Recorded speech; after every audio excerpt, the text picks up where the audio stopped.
안녕하세요. 만나서 반갑습니다. 역사가 김영준입니다. 태조실록 제19 정세훈 피살 사건의 진실이라는 주제를 가지고 오늘 여러분과 같이 이야기를 나눠볼까 합니다.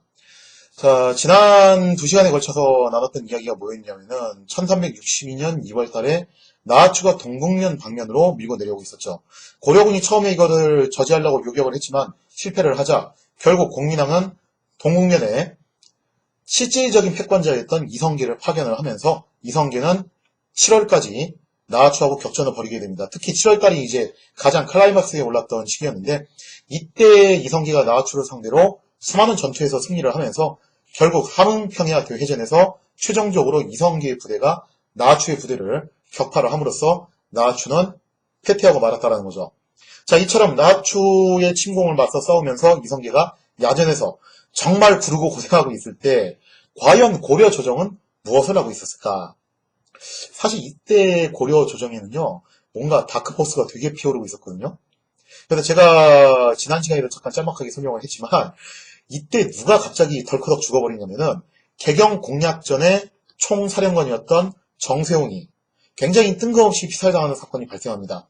도대체 왜, 누가, 무슨 이유로 정세훈을 죽였을까?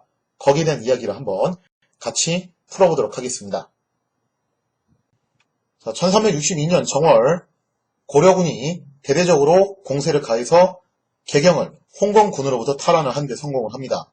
그러나 이미 개경은 쑥대밭이 되어 있는 상태였어요. 그래서 공민왕이 본래 피난을 가 있었던 복주, 오늘날 안동이죠. 거기에 이제 머물고 있으면서 개경에서는 한참 피해 복구가 이루어지고 있었다는 겁니다. 자, 그런데 지금 이제 막 개경을 탈환한 지 얼마 안 된 시점, 즉 고려군이 승리의 기쁨에 도취되어 있던 그 얼마 안 된 시점에 엄청난 사건이 발생을 했다는 거죠. 바로 개경 탈환의 총사령관이었던 정세훈이 피살을 당하게 됩니다. 일단 정세훈이라는 인물에 대해서 좀 알아볼 필요가 있죠. 그리고 정세훈에 대해서 설명을 하려면은 사실은 누구에 대한 이야기를 빼놓을 수가 없냐면은 김용이라는 사람에 대한 이야기를 빼놓을 수가 없습니다. 이렇게 어선한 가운데 고려 조정을 장악하고 있었던 최고 실세가 누구였냐라고 하면은 문관 중에서는 김용이었고 무관 중에서는 정세훈이었어요. 이 두 사람은 사실은 성장 과정이나 출신 배경 모든 게 다 좀 이제 성격 다 반대인데 다 다른데 딱 하나 공통점이 있어요. 그게 뭐냐면은 두 사람 다 공민왕이 원제국에 가 있을 때부터 수기를 하고 있을 때부터 수종을 했던 수종 공신들이었다는 거예요. 그러니까 공민왕을 진짜 젊었을 적부터 계속 보필을 해왔기 때문에 두 사람 다 상당한 총애를 얻었다라는 거죠. 그래서 그 공로로 승진을 거듭해가지고 결국 이 시점에 왔을 때 둘 다 사실상 고려 조정의 최고 실세 자리를 차지하게 되었습니다. 근데 이제 김용이라는 사람은요, 고려 사회에도 대놓고 뭐라고 돼 있냐면은 성품이 음흉하고 간사하며 시기심이 많다라고 기술을 할 정도로 문제가 굉장히 많은 사람이었습니다. 고려 후기에 가장 대표적인 간신배 하면은 여러분들이 그 드라마의 영향을 많이 받아가지고 이인임을 먼저 떠오르시는데 사실은 이인임은 이 양반에 비하면 진짜 양반이에요. 김용이 사실은 고려 후기를 가장 대표하는 간신배라고 해도 과언이 아닐 정도였죠. 근데 재밌는 거는 정말 이상할 정도로 공민왕은 김용에게 아주 절대적인 신뢰를 보내고 있었다는 겁니다. 김용이 진짜 여러 차례 전횡을 일삼다가 걸려서 탄핵을 받은 적도 있고 심지어 무려 공민왕의 교지를 위조한 적도 있어요. 이거 진짜 완전 사형감이거든요. 그런데 이거 걸렸는데도 불구하고 공민왕이 처벌을 그렇게 안 해요. 그러니까 어느 사람 같았으면 이거는 모가지가 10개가 있어도 모자랄 그런 사안들인데 대체로 김용이 교묘하게 자기는 빠져나온다거나 아니면 설사 걸려도 공민왕의 기호로 살아남는다거나 아니면 가끔 공민왕이 정말 화가 나가지고 김용을 처벌을 한 적도 있긴 있었어요. 그러나 얼마 안 있어가지고 다시 용서를 받고 언제 그랬냐는 듯이 돌아와서 총애를 받았던 인물이 김용이었다는 거죠. 하여튼 김용에 대한 공민왕의 신임은 정말 절대적이라고 볼 수가 있는데 이게 진짜 미스테리한 것 중 하나죠.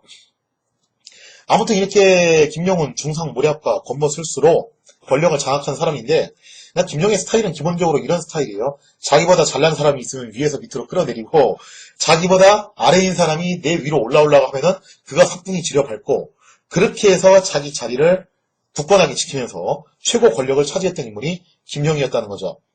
그러나 정세훈은 완전 정반대의 스타일이었어요. 정세훈이 물론 처신에 있어서는 그렇게까지 썩 깔끔하다고 볼 수는 없습니다.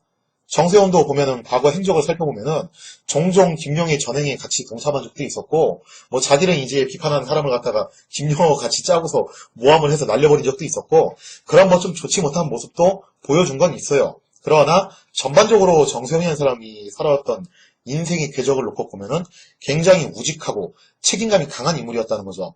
그래서 성격 면에서는 김용과 정반대였고, 출신도 되게 합리한 출신이었습니다. 그리고 무장으로서 진짜 뚝심 있게 한길을 걸어왔다는 점에서는 여러모로 김용과는 상당히 좀 이제 대비되는 인물이었죠. 사실 김용 입장에서는 우직하기 짝이 없는 정세훈은 자신의 정치적 경쟁자로 별로 생각을 안 했을 거예요. 오히려 같은 수종 공신이면서 문신이었던 김보 같은 사람들을 더 경계를 했죠. 그러나 때는 바야흐로 난세죠. 툭 하면은 여진족 쳐들어오고, 툭 하면은 외구 쳐들어오고, 툭 하면은 홍건적 쳐들어오고, 그런 불안한 나날들의 연속이다 보니까 아무래도 무신들이 공을 세울 기회가 많아진다는 겁니다.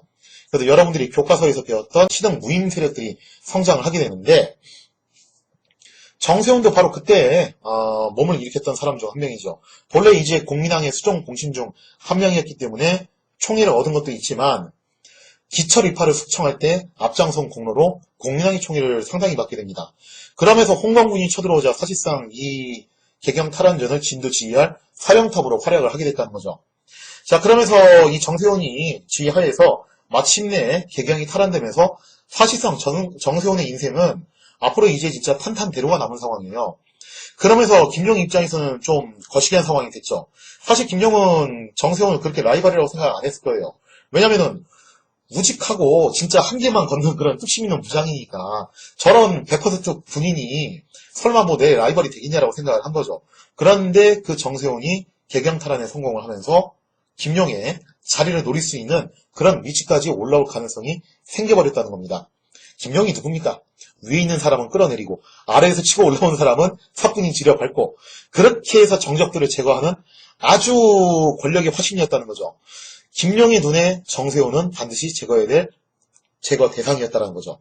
여기서 이제 비극이 시작되는 건데, 근데 사실 김용이 또 눈에 가시처럼 여겼던 사람들이 또 더 있었어요. 그게 누구였냐면은 개경 탈환에 참여를 했던 고려군의 지휘부, 그때 당시 네임드급 장수들이었죠. 안우, 이방실, 김득대 이런 사람들도 김용 입장에서는 굉장히 눈에 거슬리는 사람들이었다는 거예요. 그 중에서 특히 김득대 같은 경우는 무려 과거 급제자 출신입니다. 그리고 그 김득대의 문생이 저 유명했던 정몽주였다는 거죠.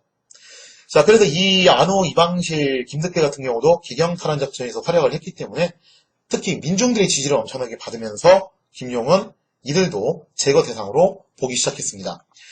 자, 그래서 어쨌든 간에 홍건군으로부터 개경을 탈환한 지 얼마 안 된 시점이었는데 이때 김용이 이런 작전을 써요. 옛날에 한번 써먹었던 수법인데 무려 공민왕의 교지를 위조를 합니다.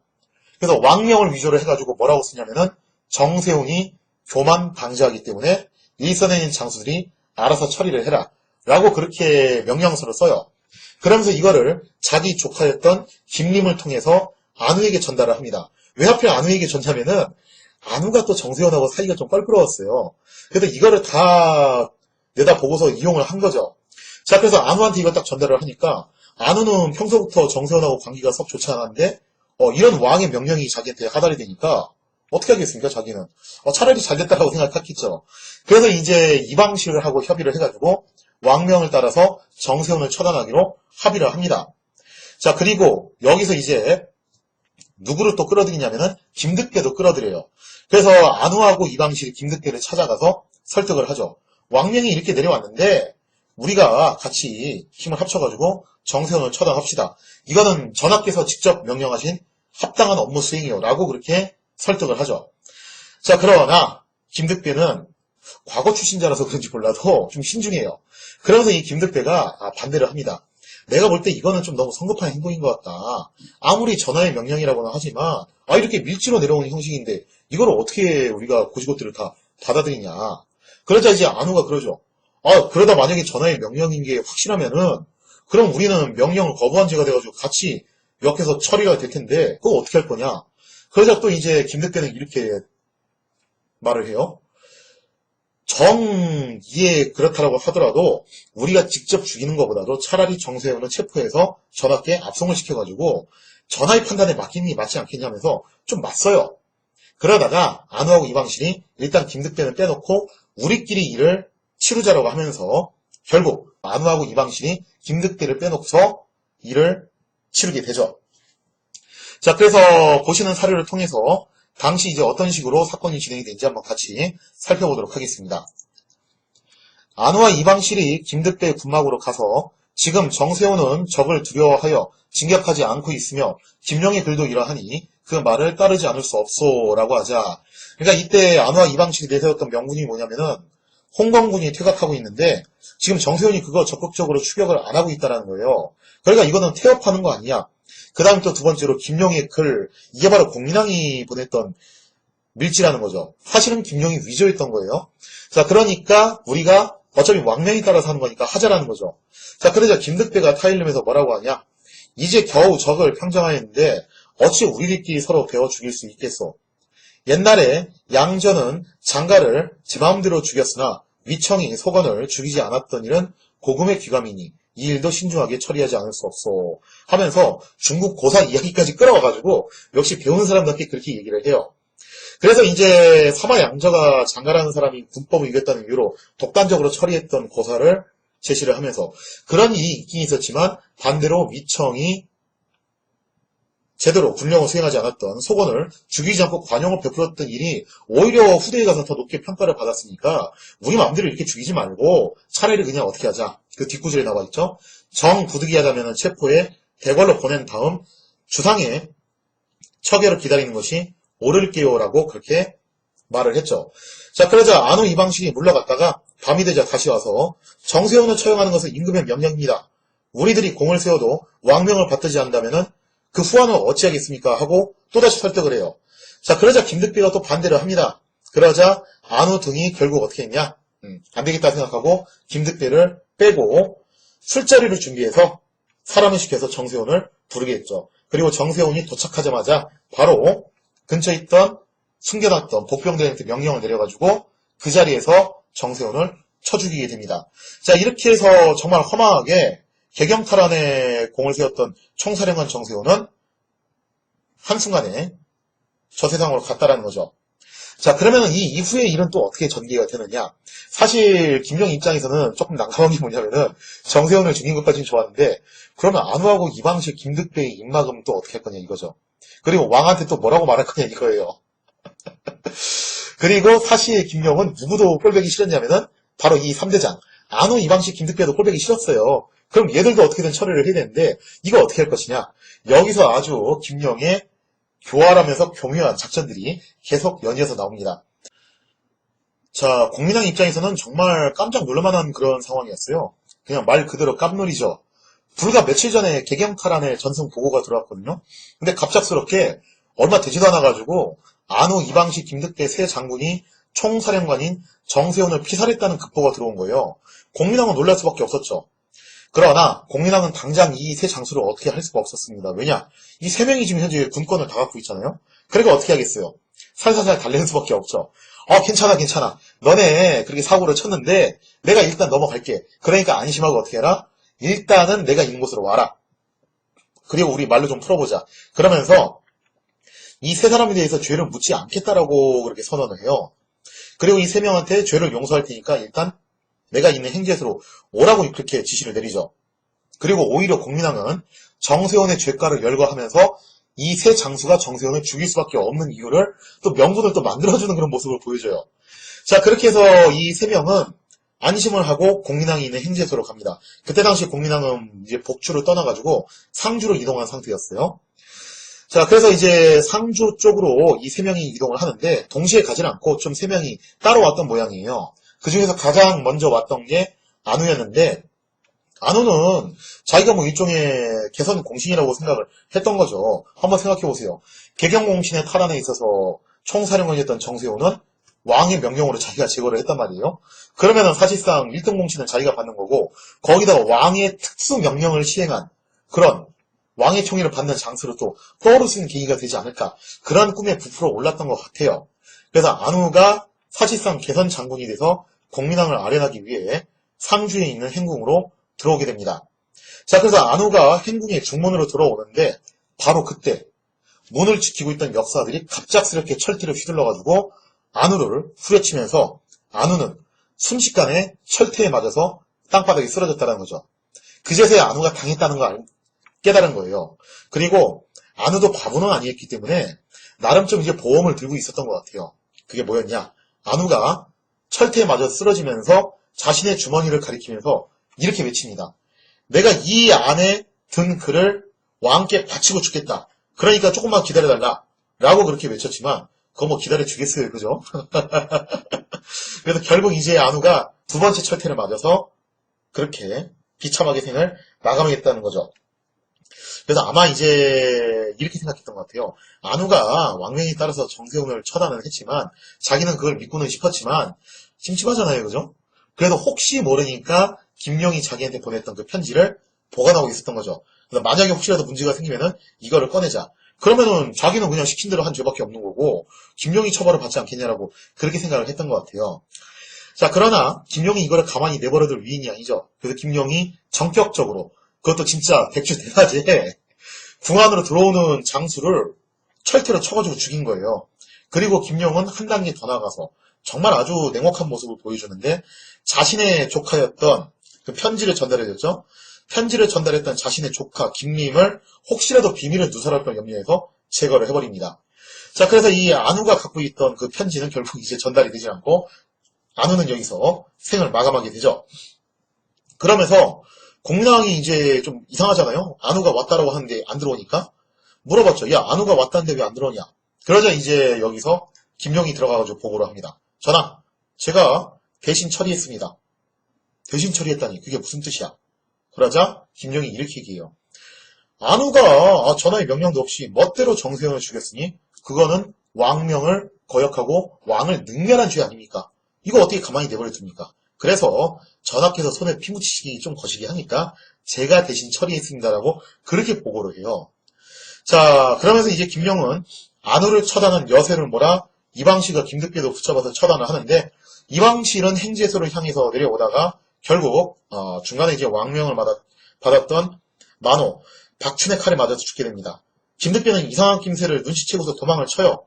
근데 뭐 뛰어봤자 벼룩이죠. 가봤자 어디로 가겠어요. 그래서 결국 김득배도 체포돼서 참수가 되면서 개경탈환전에 공을 세웠던 장수들, 지휘부 라인들이 싹 다 전멸을 하게 돼요. 진짜 이거 되게 희한한 상황이 되어버렸죠. 그래서 당시 상황이 너무 험악한 나머지 백성들은 뭐라고 이제 망연을 자신했냐? 그때 당시 개경의 민중들은 이렇게 얘기했다고 했죠. 우리가 지금 이렇게 편안하게 살고 있던 것은 전부 누구 덕분이었다. 바로 그 세 명, 안우, 이방실, 김득배 덕분이었다.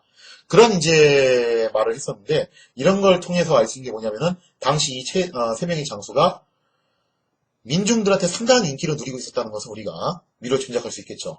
특히 김득배의 문생이었던 정몽주는 김득배의 시신을 수습하면서 제문을 지어 비통함을 표현했다라고 하죠.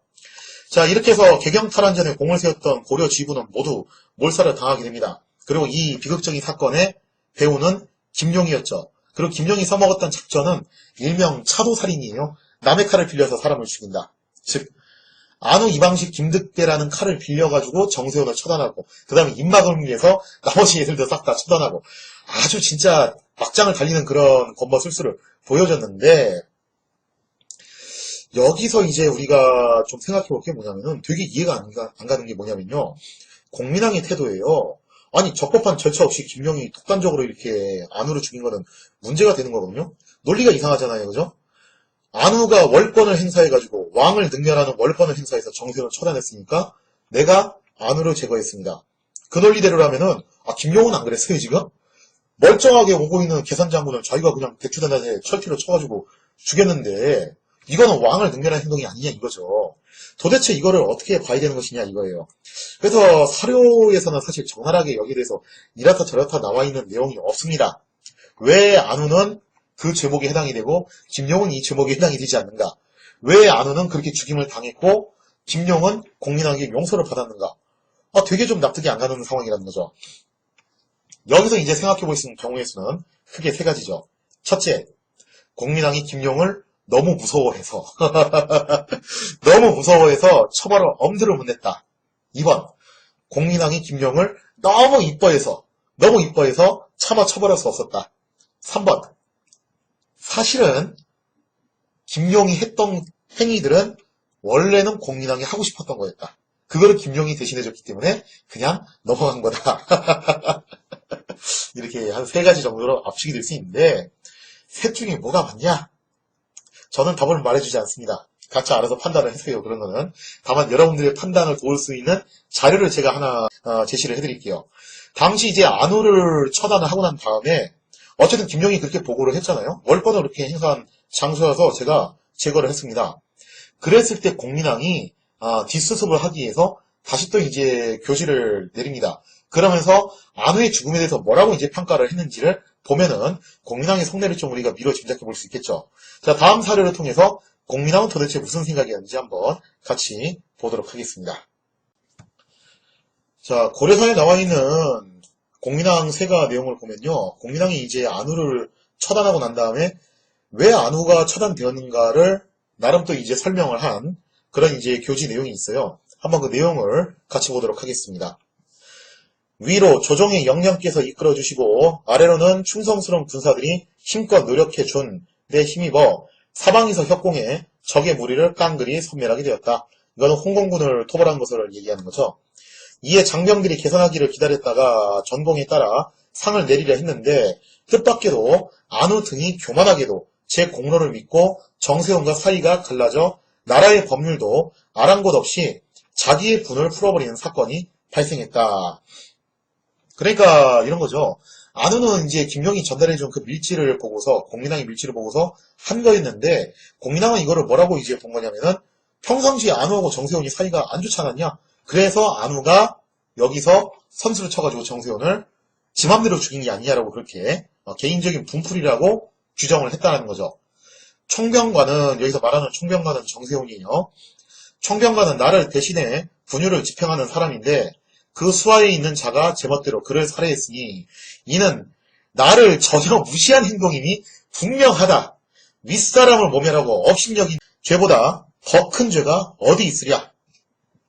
자, 여기서 가장 포인트가 되는 게 뭐냐면은 어떻게 지금 밑에 있는 안우가 위에 있는 정세훈을 죽일 수 있냐? 하극상 아니냐? 이렇게 공민왕이 뭐라고 하는 게 아니라 아니 이거를 이렇게 보는 거예요. 왕이 있는데 왕의 명령도 받지 않고 지 맘대로 총병관을 살해? 이거는 나를 업신여기고 모멸하는 행동 아니야? 지금 나를 능멸하는 행동 아니야? 그게 여기에 포인트예요. 이거 되게 비슷한 말 한 사람이 나중에 또 나오거든요. 이거 되게 참 비슷한 얘기를 했던 사람이 조선시대의 왕 중에 한 명이 있는데 그게 누구냐면 연산군이에요. 연산군이 툭하면 했던 얘기가 뭐냐면은 왕을 능멸하는 행동은 용서받을 수 없다. 그걸 이제 능상죄라고 하죠. 공민왕도 참 이제 그런 스타일의 이야기를 갖다 많이 했어요. 자, 그러면서 이제 뒤에 뭐라고 얘기를 하냐. 돌이켜 보건대 안우 등은 국가의 간성으로 즉 방패와 같은 그런 장소였다는 거예요. 그러니까 안우 자체의 공로를 인정을 하고 있는 거죠. 수년간 피 흘려 쌓은 큰 공로를 세웠음에도 한순간 마음을 잘못 먹어 과거의 공적을 모조리 무의로 만들었으니 나는 실로 그것을 애석하게 여기는 바이다. 그러나 적을 쳐부순 공로는 한때 있을 수는 있는 것이지만 임금을 무시한 죄는 또 나왔다. 임금을 무시한 죄는 만세토록 용납되지 못할 것이니 어느 것이 중요한가는 너무도 명백하여 도저히 덮어둘 수가 없다. 이러한 자들을 놓아주고 처형하지 않는다면 후대에 무슨 경계를 보일 수 있겠는가. 그러니까 한마디로 공민왕 입장에서는 왜 네 맘대로 그렇게 하냐 이거예요. 그거 나 무시하는 행동 아니냐 이거죠. 즉 왕을 능멸하는 행동, 능상죄이기 때문에 이거는 절대 그냥 넘어갈 수 없다는 거예요. 그래서 안우를 처단한 것이다라고 안우 처단에 대한 나름의 이제 해명을 이렇게 하게 됩니다. 그러니까 정리를 하자면 그래요. 사실 정세훈이 죽은 이유는 김용의 그런 교활한 수수 때문이었죠. 가짜 위조된 교지 때문에 일어났던 비극적인 사건이었는데 그 사건의 후속 처리를 위해서 김용은 다시 또 안우를 제거합니다. 그리고 안우를 제거하면서 공민왕한테 했던 보고가 뭐였냐면은 이렇게 위를 능멸하는 행동을 하는 장수를 가만히 내버려두면 되겠습니까? 그래서 제가 제거한 겁니다라고 얘기를 했다라는 거예요. 여기서 이제 포인트를 잡아두셔야 될 게 뭐냐면은, 일단 첫째, 공민왕은 딴 건 다 참아도 뭐를 못 참는다. 자기한테 기어오르는 거 절대 못 참는다는 거예요. 예전에 제가 설명드렸잖아요. 기철 위파가 왜 철퇴를 맞았어요? 뭐 반환 정책이라고 교과서에서는 얘기하는데 그게 아니라 하여튼 이 공민왕은 자기한테 기어오르는 거 못 봐준다니까 절대로. 그 다음에 첫째는 이거고, 그 다음에 두 번째, 공민왕은 기본적으로 이런 게 있어요. 자기한테 이제 기어오르는 거 못 봐주는 것도 맞긴 하지만, 그러면은 따지고 보면 똑같이 월권을 행사를 했는데 왜 김용은 봐주고서 안우는 또 봐주지 않았냐 이거죠. 여기서 이제 우리가 알 수 있는 게 뭐냐면은 이거죠. 물론 이렇게 볼 수도 있어요. 안우보다는 김용을 좀 더 총애했기 때문에일 수도 있지만, 또 한 가지 볼 수 있는 게 뭐냐면은 안우는 장수고 무신이고 김용은 문신이에요. 즉 공민왕의 저변에는 뭐가 좀 깔려 있냐면은 무신들에 대한 불신이 상당히 많이 깔려 있다는 것을 알 수 있습니다. 실제로 공민왕이 했던 기억 중 하나가 정방을 혁파하는 거였죠. 또 정방이 바로 무신 정권 때 만들었던 굉장히 상징적인 기구잖아요. 그래서 공민왕은 이거 되게 싫어했어요. 군인들이 권력 장악해가지고 좌지우지했던 거. 옛날 무신 정권 시대 있죠, 그죠? 그래서 무신들에 대한 불신이 어느 정도 있었다라는 거예요. 그리고 세 번째로 공민왕의 이러한 심리를 아주 정확하게 꿰뚫어봤던 인물이 누구였냐면 바로 김용이었습니다. 그래서 공민왕의 불안한 심리 그리고 가려운 구석을 아주 정확하게 찝어가지고 긁어준 거예요. 그래서 김용은 무사할 수가 있었다라는 거죠. 자, 이렇게 해서 결국 개경탈환에 공을 세웠던 지도부는 싸그리 다 몰살을 당하게 됩니다. 그러면서 뜻밖에도 반사이익을 받게 되는 사람들이 나오게 되는데 그게 누구였냐? 바로 최영, 이성계 이런 장군들이에요. 왜냐하면 이 사람들은 이때까지만 하더라도 그렇게 대장파라고 볼 수 있는 사람들은 아니죠. 엄밀히 말하면 이성계는 이제 신참이었고 최영도 대장파까지는 아니었어요. 중진쯤밖에 안 되는 그런 위치였다는 거죠. 그런데 대장파에 있었던 위에 상위 클래스 계급이 싹 다 지금 사라진 거예요. 그러면서 거기 자리가 비죠. 그럼 어떻게 되겠습니까? 아래에서 위로 쭉쭉 올라가겠죠. 진급해가지고. 그러면서 그 뒤에 이제 이어서 최영과 이성계 시대가 올 수 있는 토대가 또 어떻게 보면 아이러니하게 만들어지게 됐다라는 거죠. 자, 그리고 이들을 제거함으로써 가장 신난 사람은 누구였냐면은 바로 김용이었습니다. 김용은 공민왕의 총애를 등에 업고 그리고 공민왕이 원하는 게 뭔지를 정확하게 꿰뚫어 봐가지고 아주 교묘하게 흉계를 꾸며서 이들 장수들을 싹 다 처단을 했습니다. 즉 자신의 경쟁자들을 싹 제거를 했다는 거죠. 자, 그러면서 김용이 이렇게 공민왕의 총애를 믿고 막 나가기 시작하는데 이렇게 막가파로 나갔던 김용, 하여튼 폭주라는 거는 한번 하기 시작하면은 멈출 수가 없는 건데 김용이 여기에서 멈추질 않고 자신의 권력을 더 공고히 하기 위해서 넘지 말아야 될 선을 결국에는 넘어버려요. 과연 그 선이 무엇이었는가? 다음 시간에는요. 흥왕사의 변이라는 사건을 토대로 공민왕의 대위기를 한 번 더 설명을 하도록 하겠습니다.